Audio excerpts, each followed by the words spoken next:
All right, ladies and gentlemen, welcome to our second lesson here in Unit 4. Let me get everything set up there, and now we are ready to go. So in our previous lesson, we talked about the technology and we talked about the motivations behind Europeans crossing the Atlantic Ocean. Today, we're going to be talking about the Columbian Exchange. So we'll look at the causes. I mean, a lot of the causes overlap with what we did with our previous lesson, but we'll also be looking at the drastic effects. The effects are huge, either positive or negative, depending on your particular point of view. Now, this particular lesson, this particular ed puzzle is going to be fairly short because we're going to be spending most of our time looking at the Columbian Exchange in our synchronous learning session, in which we can look at different documents and different readings from different historians. Now, throughout the year, especially the first half of the year, I have, for the most part, have given you information, and you guys have for the most part, regurgitated it back to me in your essays and in your homework.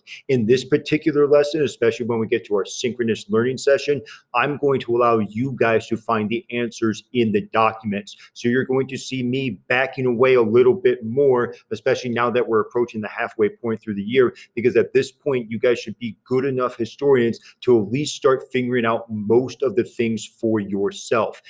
The idea of teaching is that you guys are the ones who actually do the work, not just listening to me. So I'll continue to do that throughout the year, starting with this lesson. Let's go ahead and move on to our essential questions. Once again, what are the various reasons Europeans established maritime empires in the Atlantic and Indian Oceans? And what were the effects of these new interoceanic connections on both the Old World and the New World? We're especially going to be looking at those effects today. Our proof of understanding. In our synchronous learning session, you should be able to take secondary sources and use them to create a claim and support that claim about Columbus and his impact on the world. Let's go ahead and get to our lesson today. Who was Christopher Columbus? So, Christopher Columbus was this Italian explorer. He comes from this merchant family, so he's fairly wealthy. It's not like he's a king or a prince or anything like that, but he's definitely got money, that's for sure. And along with that money comes a very good education. Now, Columbus is educated in the world of transoceanic voyages. So he knows about sailing. He knows how to use a compass, knows how to use an astrolabe. Oftentimes in the literature, especially nowadays, Columbus is seen as this bumbling idiot who just got on a boat and like eventually magically landed in the Bahamas. That's really not accurate. Columbus was actually very intelligent. Obviously, he was wrong about certain things, as we'll figure out in just a second here, but he certainly was not a dummy. Now, through Columbus's experiences, and there's many of them, and I'm not going to detail them here because I do want to keep this lecture fairly short for you guys. He misunderstood the size of the world. He thought the Earth was way smaller than it actually is. And so he thought a voyage from Europe going west and getting all the way to Asia would only take a matter of weeks, when in fact it would take months in order to really accomplish that. And that's if you're not actually factoring in the fact that there's a new world right here as well. So Columbus's motivation for going is varied depending on who you ask. Some people say it's because he was seeking glory, and that's partially true. Some people are saying because he's seeking trade routes to the east that had been closed off because of Mehmed the Conqueror's taking of Constantinople, and that's true as well. Other authors have said he wanted to go to China in order to team up with China and take over the Islamic world because the Islamic presence was causing a lot of fear in the Europeans, who have always really been skeptical of Muslims. And that's probably partially true as well. So all those things start to come into play. Now, he's going to go to Queen Isabella and King Ferdinand of Spain to fund the trip. Now, at this point, you should start asking questions. You should start saying, well, wait a second. He's an Italian going to Spain. Why doesn't he just go to the kings and queens of Italy?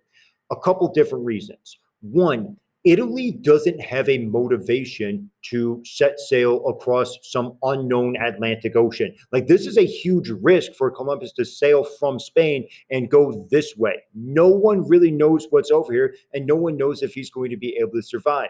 It's a whole lot of money in order to do so, and the Italians don't want to take advantage of that, or the Italians don't want to take that risk because they actually still have their trade routes to the east. They're close enough geographically to the Ottoman Empire where they can still trade. They are at the center of the trading world. So that's part of the reason there. The second reason is that Italy isn't Italy yet. Italy at this point is broken up into many small decentralized societies, and none of these decentralized societies are going to have enough money to fund a cross Atlantic exploration. Spain, on the other hand, has a few things going for them. One, they are nowhere near the major trade routes of the Indian Ocean Exchange or the Silk Road. So they would be willing to take a risk and try to establish a new trade route that would bring in more spices, more gold, and more goods for them to trade and grow their wealth. But secondly, and I said this during our Unit 3, our lesson on Unit 3, Spain's become highly centralized. In Unit 3, we saw the Spanish drove the Moors and the Jews out of Spain, thus creating a more centralized society, thus bringing in more wealth and power to Queen Isabella and Ferdinand. And what I said was that this Spanish Reconquista ended in 1492. And that's not a coincidence that Christopher Columbus also sailed in 1492. In order for Columbus to sail, he needed someone who had a whole lot of money and a whole lot of power and could finance that trip. Well, Queen Isabella and King Ferdinand are just the people to do so because they have all of that centralized wealth and power.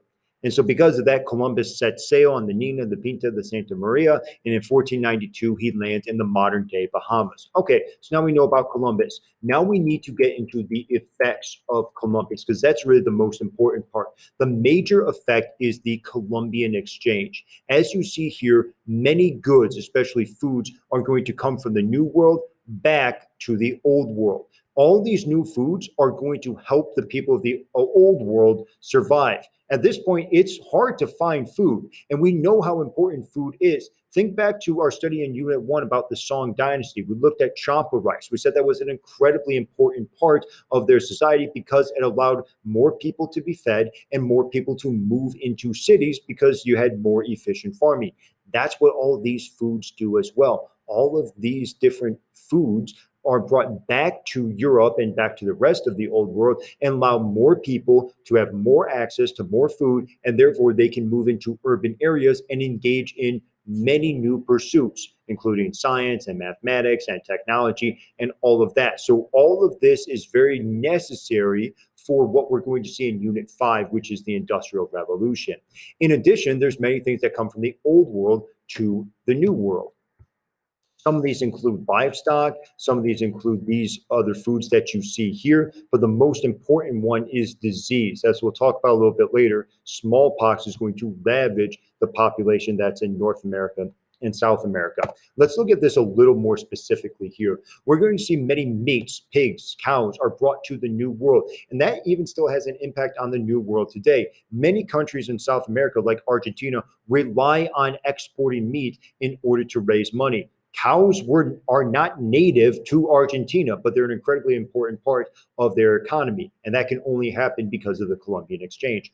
Horses. Horses are not indigenous to the New World. I know we often think of the stereotypical Native American as a person hooting and hollering like, woo, on top of a horse, but that stereotype is offensive, but also incorrect because horses were not in the New World until Columbus showed up.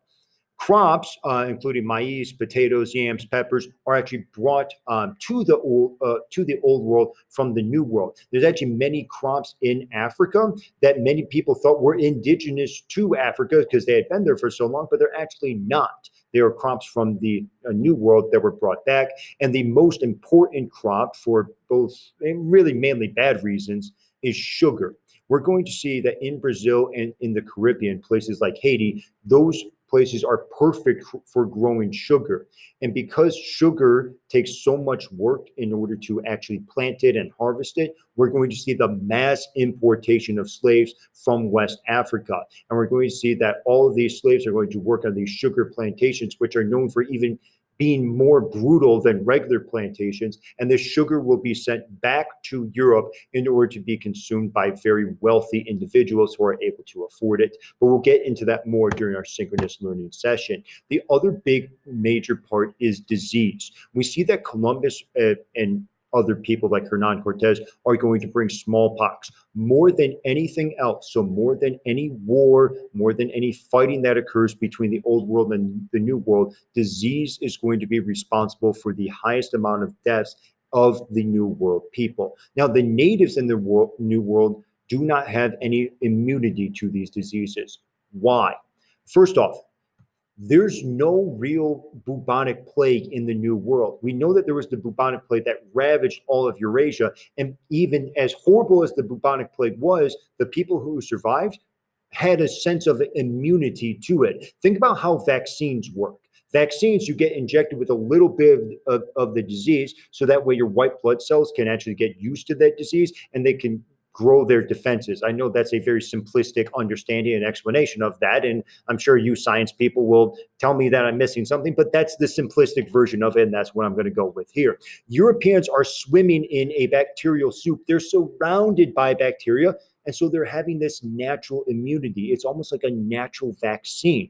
Well, the people of the New World don't have that. The reason they don't have that is because there's very little trading. And we'll talk about this more when we look at Jared Diamond's book, Guns, Germs, and Steel, as we will a little bit later. But because of this low trading, the people of the New World are not exposed to as many diseases. And because they're not exposed to as many diseases, they don't have a natural immunity and they're going to fall to smallpox. As we see here, 50 to 90% of natives will die because of smallpox. And we'll see actually the data behind this as well. And most students are at least, you'll be shocked to see how the New World changed so drastically because of the Columbian exchange. So ladies and gentlemen, that wraps up our lecture there. Make sure you have your notes and make sure you bring those notes to class so that way you can participate in our synchronous learning session.